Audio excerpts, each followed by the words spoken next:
Before dawn, the ridge was still, but the men on it knew the silence could end at any moment. Their radios had gone quiet, ammunition was limited, and the road below had already been cut off. They were not expecting rescue. They were only trying to hold their position long enough for civilians to move away, and for higher command to understand that the line had not broken. The unit was small, tired, and stretched across terrain. Many of the soldiers had been in the field for days, carrying supplies that were no longer enough for a full operation. They checked their rifles carefully, spoke in low voices, and avoided looking too far into the valley. Everyone understood the same thing. If the opposing force advanced at daylight, the fight would be decided by endurance, discipline, and timing. This was not a battle fought for spectacle. It was the kind of engagement that defines an army in quiet ways. Through restraint under pressure and obedience when panic would have been easier. The men were from different provinces, with different backgrounds, but in that moment they shared one task: hold the ridge, protect the route behind them, refuse to give the enemy an easy passage through the district. Their commander moved along the line before sunrise, stopping beside each position with the map folded in one hand. He did not promise victory. He did not speak in dramatic terms.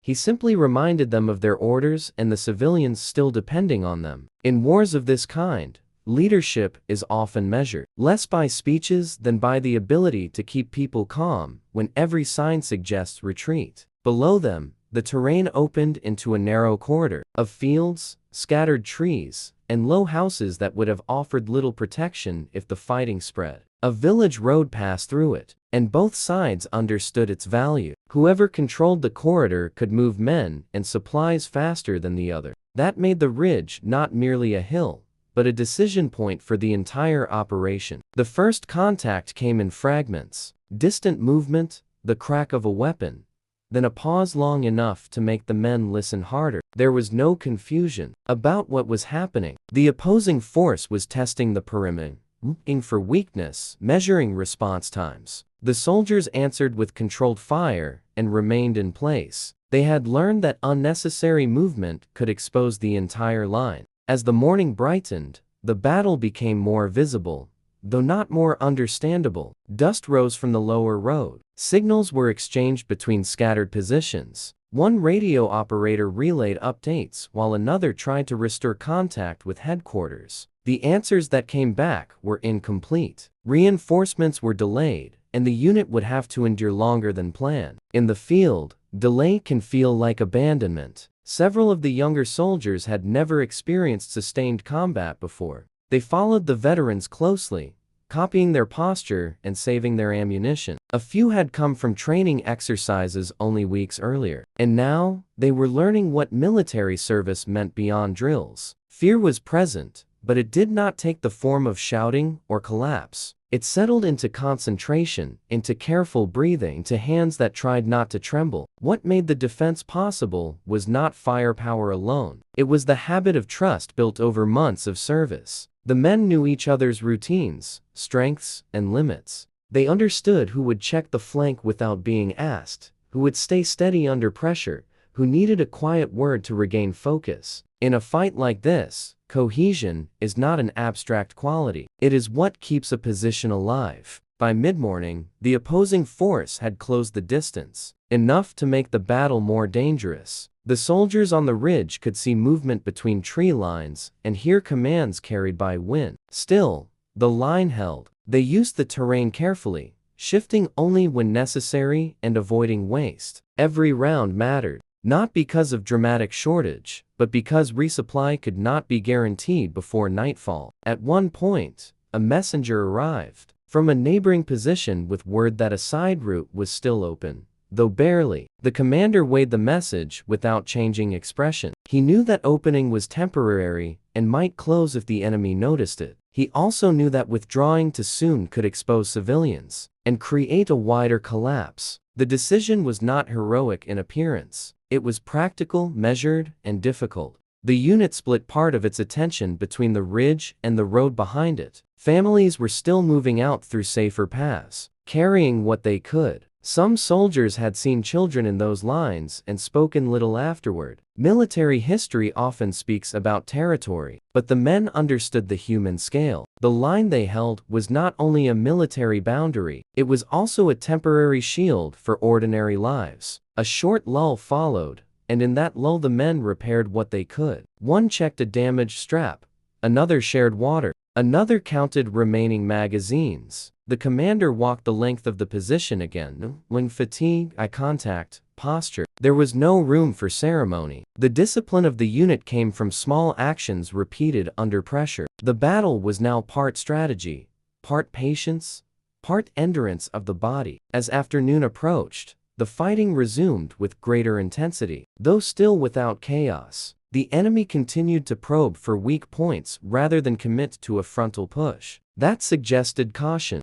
and the defenders noticed. The ridge had slowed the advance more than expected. For the soldiers, that knowledge was important. It did not mean safety, but it confirmed that resistance had value and that their sacrifice was affecting the wider operation. One of the veterans, already tired from the long deployment, was asked to help reposition a small team to a more exposed corner. He did so without complaint. Later, others would remember that moment not because it was dramatic, but because it was ordinary and brave. The best military stories often turn on ordinary acts repeated at the right time by people who understand responsibility better than fear. Communication with headquarters remained inconsistent, and the men began to understand that they might have to make decisions locally. If the situation changed quickly, that reality is common in remote operations, where terrain and weather can interrupt command. It requires maturity from the field. The soldiers did not complain about the uncertainty. They adjusted to it,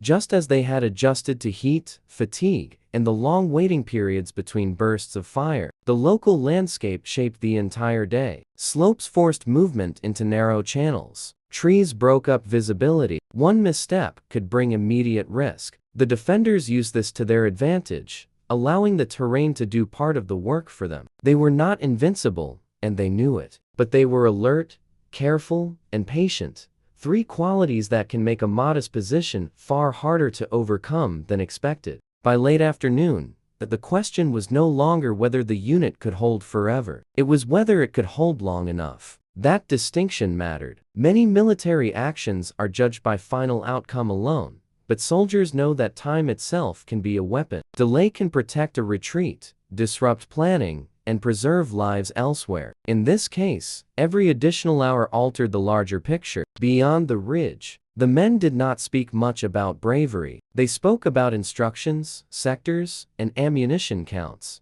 Their restraint gave the day its tone. There was no room for theatrical gestures. If anything, their professionalism made the danger more apparent. When people behave calmly in unstable conditions, it often means they understand the stakes more clearly than those watching from a distance. A second message arrived with partial clarity. The broader force was beginning to pull back in another sector, which could leave the ridge isolated. If the enemy shifted attention, the commander took the news in silence. He had expected this possibility. He then checked the line, reassessed the available cover, and prepared his men to remain alert into the evening. In war, uncertainty is not an interruption. It is the environment. The soldiers had not been promised relief, but some still listened for it. Hope is difficult to remove completely. Even in disciplined units, they listened to distant engines, passing aircraft, and the occasional radio burst. Most of those sounds meant nothing. Some meant everything. They watched the light change over the valley and continued to wait, knowing the day was not yet finished. As dusk approached, the opposing movement slowed. That did not mean the danger was gone. It meant the attackers were reassessing the cost of further pressure against a defended position that had already consumed time and attention. For the Filipino soldiers, that pause offered only temporary relief. It gave them a chance to reorganize, to check the wounded, and to prepare for a night that could still bring another attempt. No one on the ridge thought the day had made them legendary. Most of them would later describe it in simple terms. They were ordered to remain. They remained. They were asked to hold a line. They held it. This simplicity is part of what makes such stories endure. In the absence of ceremony, the facts themselves carry weight. The act of not surrendering becomes its own form of statement. What these soldiers understood, perhaps better than anyone else, was that refusal is not always loud. It can be quiet, methodical, and rooted in obligation. They were not fighting for personal glory. They were protecting one another, fulfilling an order, and buying time for people who could not buy it for themselves. That is a kind of courage that often disappears in public retellings, even though it is the most common form. Later accounts would differ in details, as battlefield memories often do, but the central truth remained stable. A small group faced pressure, held its ground, and prevented a wider collapse at a critical moment. Military historians may debate numbers and sequences, but those who were there remember the feeling of the day more clearly than the exact timing. It was a long hour, then another, then a stubborn stretch into evening. When the first signs of full withdrawal became clear, the men were too exhausted to celebrate. They checked casualties, gathered equipment, and waited for further instructions. Relief arrived slowly, not as triumph, but as exhaustion easing into silence. The ridge had not become a monument. It remained a rough piece of ground shaped by weather, tension, and the choices made by ordinary soldiers. Under extreme pressure, in the days that followed, the battle would be folded into reports, summaries, and remembered conversations. Some would call it a minor engagement. Those who served there knew better. They understood that small actions can decide larger outcomes, especially when time, morale, and civilian movement are all tied together. History often favors the largest battles, but many lives are preserved by positions few people ever hear about. For the soldiers, the meaning of the day was not abstract. It was in the faces of the people who escaped behind them, in the relief of hearing that the line had held, and in the quiet recognition that they had done what was asked of them. That is the discipline underlying so much military service. Not glory, not certainty, just a difficult commitment sustained long enough to matter. The title of their story suggests refusal, but the deeper story is about responsibility. They refused not because they were fearless, but because they understood the cost of giving in too soon. They held their ground in conditions that could have justified panic, and they did so with restraint, professionalism, and care for others. That is why their example remains worth telling. In measured language, in the end, the soldiers who refused to surrender did more than defend a ridge. They protected a route, delayed a threat, and gave meaning to a difficult day that could have ended differently. Their story belongs to a wider history of men and women who carried out hard duties without expecting recognition. In that silence and in that endurance, their legacy takes shape.